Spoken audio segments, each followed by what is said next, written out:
All right, so today and right now we're going to be going over action potentials. Action potentials are what are going to be sent along the axon. Very important. So just to review a little bit, so we talked about how the resting membrane potential is that the fact that this membrane is going to have a charge. We said the charge is negative 70 millivolts, and it's set up because there's a lot of sodium outside and a little bit of potassium inside, grand scheme of things, concentration wise. They're both positive ions, but because sodium is more prevalent than the potassium, it causes it to have a negative charge, and again, it is negative 70 millivolts. We talked about how this area, which is the axonal hillock, everything on this side is called a local potential change, and that is that they can have a lot of different things. Some can be very large, some can be small, some can be negative, some can be positive. These cells are going to be getting all kinds of information from things, and all of that information is going to be coming here to this axonal hillock, and it gets graded basically or summed together, and it has to reach a certain point that we call a threshold, and that point is negative 55 on this scale, and that is called threshold. Now, since we're starting at resting membrane potential of 70, that the difference between these two is a positive 15 millivolt difference, that would be the threshold stimulus. Now, as all of these come together at that little spot here called again the axonal hillock, if we reach threshold, then an action potential will be sent.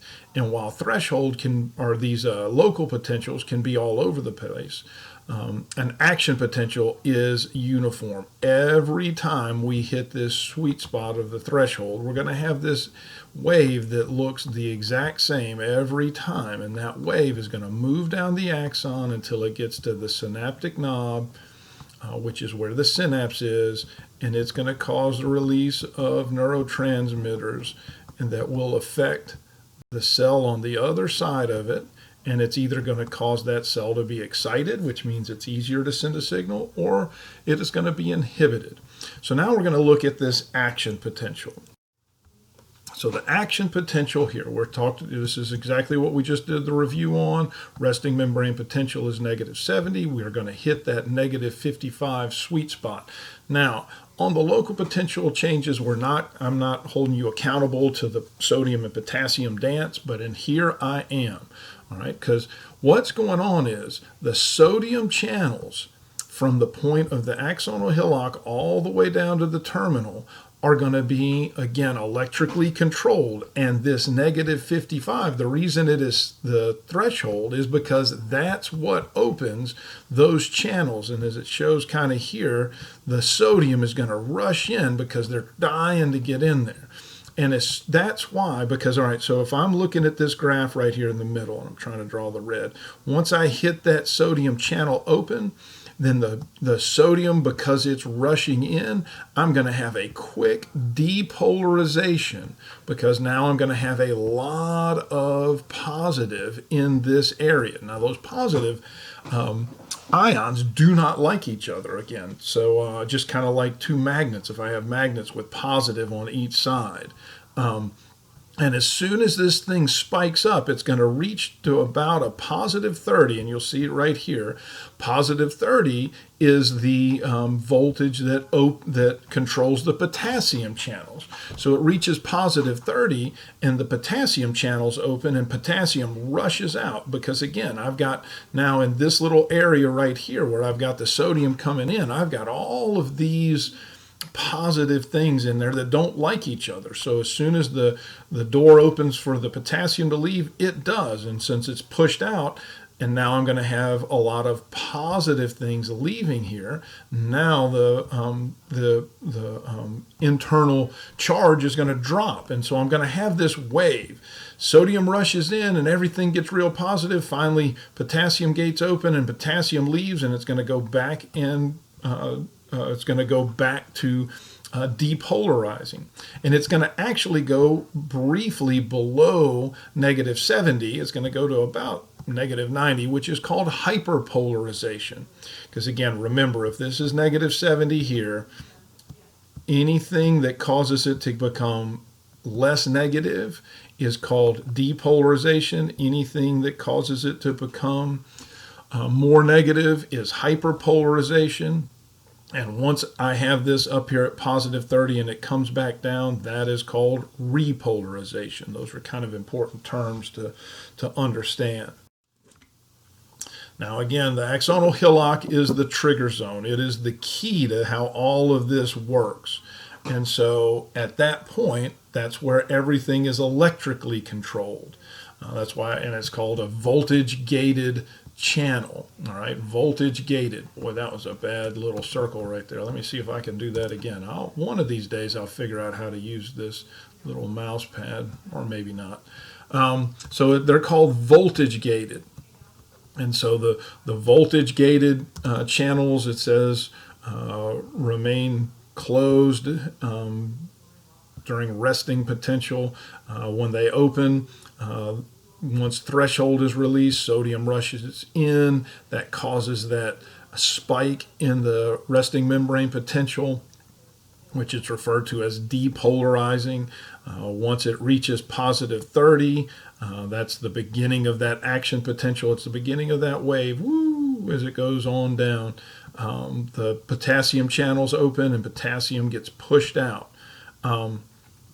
Now, as that happens, we're going to have a quick repolarization that'll briefly go down to hyperpolarization. All of this crazy terminology. Now, once this happens, so if I've got the axon here, and before it all starts, I've got a lot of potassium inside and a lot of sodium outside, and it is very important to know which it is, which is where. But once this action potential has gone by, everything is messed up. So I've got a lot of sodium outside and a lot of potassium, or a lot of sodium inside and a lot of potassium outside. Even if I still have close to the same resting membrane potential, that's a problem. I've got to get that sodium potassium pump to go through and move things around. So that's what prevents this action potential as a wave from going in reverse, because behind it everything is messed up. So again, to kind of go through it, as this is how it is, it says it's propagated down the length of the axon, or just fancy word for saying it moves. So I have a quick area here where the sodium rushes in, it is positive, right? And then I'm going to have where the potassium gets pushed out, and as this happens, it's going to open up these gates, and then sodium rushes in, potassium rushes out, and then it opens up these gates. Sodium rushes in, potassium rushes out, and so this little area of the what we call the action potential will move down the axon. All right, and because behind it, over in here, now the ions are messed up. Sodium's outside, sodium's inside, potassium's outside. The only way that this can go, because it requires a sodium channel to open for sodium to rush in, since this is not going to happen on this side, it causes it to make sure it's going to move in the one direction towards the synapse. So this is the order of events leading to it. The nerve cell membrane maintains resting potential by diffusion of sodium and potassium down their concentration gradients as the cell pumps them up the gradients. It's just saying it tries to keep that -70. Neurons receive stimulation causing local potential changes. All right, so that's on the cell body and those dendrites. Those changes, again, can be big and small. Some are positive, some are negative. As they get to this little area called the axonal hillock, they're either going to get to the -55 sweet spot that we call threshold, or they won't. If they do, the sodium channels will open, and the sodium rushes in, causes a quick depolarization of the membrane. Once it reaches +30, the potassium channels will then open, and then potassium squirts out. That's going to cause a repolarization of the membrane. So I'm going to have this quick little wave, whoop, whoop, and that's going to cause an action potential, and it's going to keep moving forward because everything back behind it is all messed up. So it's going to stimulate adjacent portions of the membrane. So the action potential propagates, or said another way, moves along the length of the axon down to the synaptic knob, where at that point calcium, which we'll talk about when we get to the synapse, calcium then instead of sodium comes in, and that's what causes the release of the neurotransmitters. Now here's the thing about an action potential. It is an all or none response. It is either going to send it or it won't. It doesn't send a stronger action potential. If it's a stronger stimulus, it's either going to send it or it won't. If it responds, as it says, it responds completely. Now there's a difference. We all know that if there's a mosquito that lands on us, sometimes we can't even notice it because it's that light. But then again, if we have something like if someone hits you with a piece of a rock or something, you can feel that. So there's a difference in how we feel things, but it's not because it's a bigger stimulus just for the action potential, because the action potential is going to be that set wave, negative 55 up to positive 30 and then back down. Right? So know that it is an all or none response.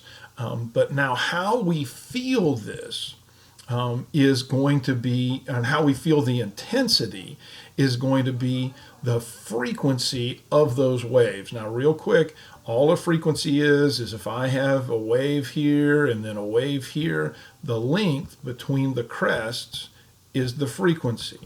All right, so we're going to look at how when these things are closer together, I will feel it as a stronger impulse. So if I'm comparing these two and I have action potential, and again, sorry for the drawing, two action potentials like this, right?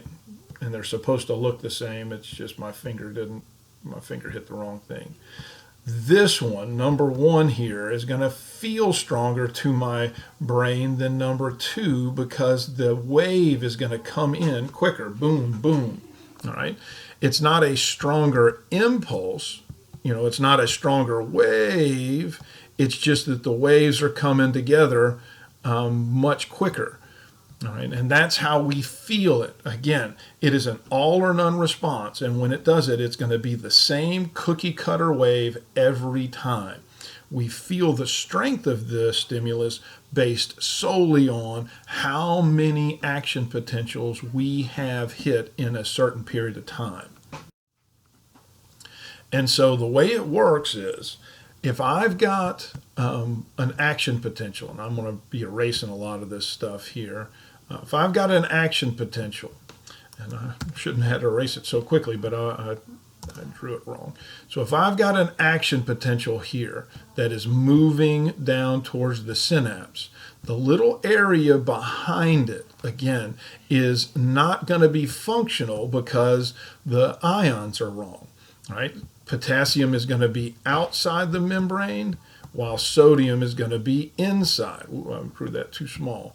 But hopefully you remember that, right? Because that's what's going to cause it to keep going down. This little area that cannot be used is referred to as the refractory period, or the time when that can't be used. Now, the refractory period isn't a completely set, like it can't, or yes or no type answer. All right, the refractory period has two parts to it. Now I'm going to erase this up here and kind of try to draw another one as we move on. So these two parts can be divided into absolute refractory period, when nothing can help it generate another action potential.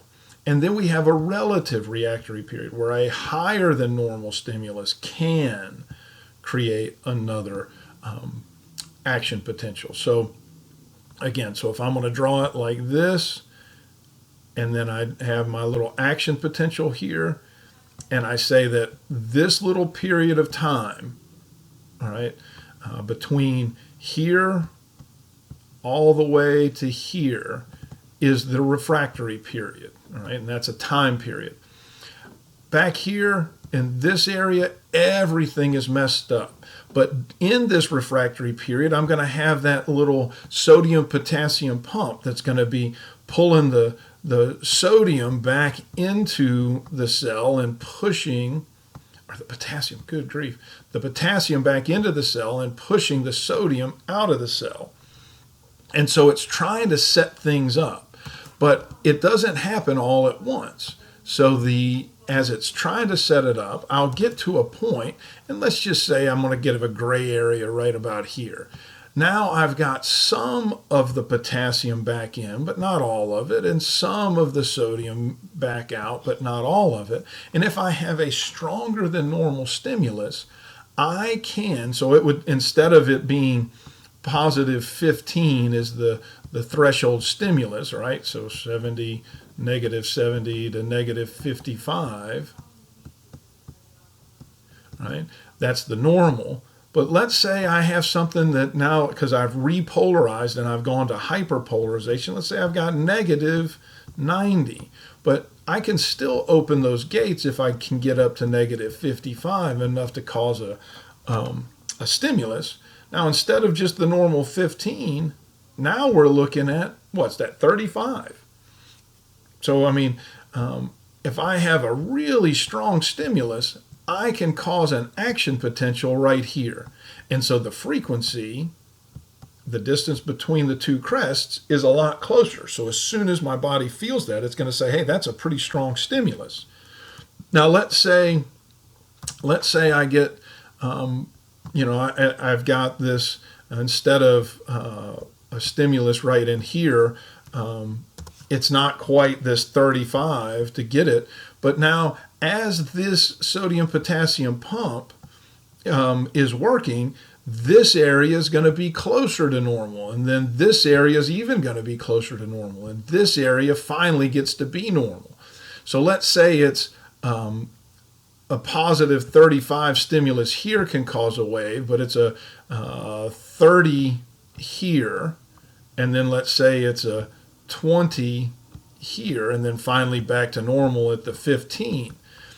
So depending on how strong the stimulus, I could produce another action potential before I am completely back to normal. So this is called the relative refractory period. And I hope that makes sense. I wish I knew a better way to describe it. But simply put, if I have a normal, just a 15 millivolt normal stimulus, I'm going to have an action potential number one, and then all kinds of stuff is going to be done in this area, trying to get things back to normal.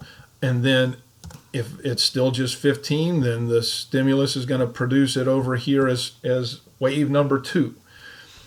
But from this point on, and I'm just picking a relative idea, it gets easier. We're not quite back to normal, but at this point, let's say a big stimulus, and I'm going to put it at 35 millivolts, which would be a big stimulus, could send a wave. And as it continues to go down to where it's needed, back to normal, which is 15, the larger the normal stimulus can put a wave. And so any wave that's in here, and I'm going to draw it underneath this.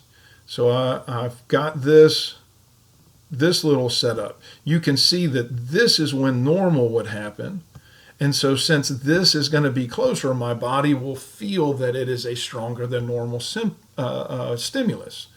And the closer these two waves get, the stronger I feel it. And again, I hope that makes sense. So as these waves are being conducted down the axon, we're going to look at how myelin affects it, right? Again, myelin, which in the central nervous system is going to be provided by oligodendrocytes, and in the peripheral nervous system, it is Schwann cells. The myelin, which is, again, basically their cell membranes, is got a very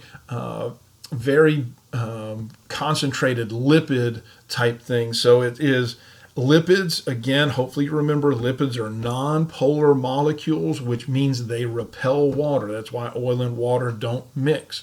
So if I've got, and again, and the reason they repel water is because they repel ions, right? Which is the big reason why it is an electrical insulator. So I'm going to go down here in the bottom, and I'm going to draw a little what I will say is an axon, and I want to put two, and we'll call them Schwann cells right here around them. So this part of the axon is covered by this myelin. And so remember, the reason that this membrane is charged, I've got negative on one side and positive on the other, is the difference of those ions across that really thin membrane. But if I spread the ions out, just like if I had two magnets, two refrigerator magnets, I put them close together, they're going to stick to each other. But if I spread them out, the negative and the positive are far enough away that they don't feel each other. And so what ends up happening is this area is, I didn't mean to erase that. This area is what we would call neutral. So from one side or the other of this cell, the Schwann cell in this instance, it is neutral. So as this wave comes down through here, it is going to be, sodium's pulled in, potassium's pushed out. And so on all of that is determined on the resting membrane potential. Now over here, I still have positive and negative like normal. So when it gets to this point, I have reversed these two, right? And remember, positive is going to be pulled towards this negative because opposites attract. And so once it gets here, since this Schwann cell represents an area that's neutral, this nearest charge difference is over here. So it instantaneously gets pulled right through here to the node of Ranvier, that little gap. That's how the Schwann cells or the myelin works. And so it appears as if it jumps from node to node, and that is referred to as saltatory conduction. Now understand, saltatory conduction can only happen on a myelinated axon because it is referring to jumping from node to node. If a axon doesn't have nodes, which means it's not myelinated, it can't jump from it. So, all right, I hope that makes sense as well. Now that's why saltatory conduction is much faster, because it basically erases every area where these Schwann cells are. So if I have one axon here, and then I'm going to draw another one here, if this one had Schwann cells all along it, all right, basically the amount of time it would take to get from one end to the other would be equivalent to simply erasing every one of those axons, or every one of those Schwann cells, and then it would only be the sum of all of the gaps. So it would be about like that, and that would take the time of a normal one to travel the full length. And that's why it tremendously increases the amount, the speed of the transmission. I'm not worried about the thickness and the thinness of how these work. The axon diameter does affect the conduction speed. I'm going to try to make sure that's not a big part of this test or anything, but I do want you to know saltatory conduction happens on myelinated axons, and it is because of the fact that they provide a neutral space on the axon, and the charge gets pulled instantaneously to the next charged portion. It's the way, just a little FYI, if you've ever, I don't know if anybody here has ever ridden on a high-speed rail, the way it works is I've got a little area, the rails of the train is going to sit on it, and I'm going to have where the bottom part of the train is going to be charged, and then the magnet, the rail, is going to be charged as well with the same charge that causes the train to be elevated a little bit because they repel. And all they have to do is be able to electrically change the charge on that railway. And then since the train is floating, it gets pulled towards this charge that's in front of it. And I can make the train go as fast as that charge, as I can make that charge move. And that's basically the same way that this action potential gets moved down. So this is the last slide here, and it's just saying that the action potential, as it gets to this part, right here, because this entire area is basically neutral, it's going to have this positive part, and the closest negative is right here that it can go to, and so it instantaneously gets pulled here. So this action potential only truly takes the amount of time it would take to travel those 4 little spots. So if I added them all together, it would end up being, it would take that long to go through there for something that's would, if those weren't there, take this long. And so that's why if you touch something hot, you have an instantaneous reaction to it. And that is referred to, again, this movement that looks like it jumps from node to node is referred to as saltatory conduction. And that is an important word to know.